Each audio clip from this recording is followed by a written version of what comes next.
বুঝিনি আমি যে চোখে পড়েছি ধরা এভাবে আমার হয়ে যাবে।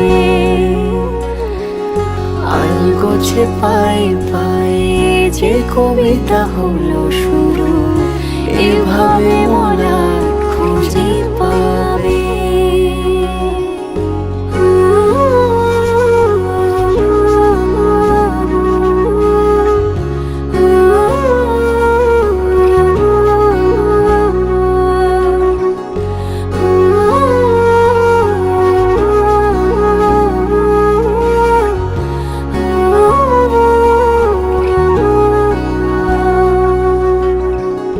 আমি তো বলিনি তাকে সাজানো সিঁড়ির বাঁকে, তবে সে কেমন করে বুঝে নিল সব।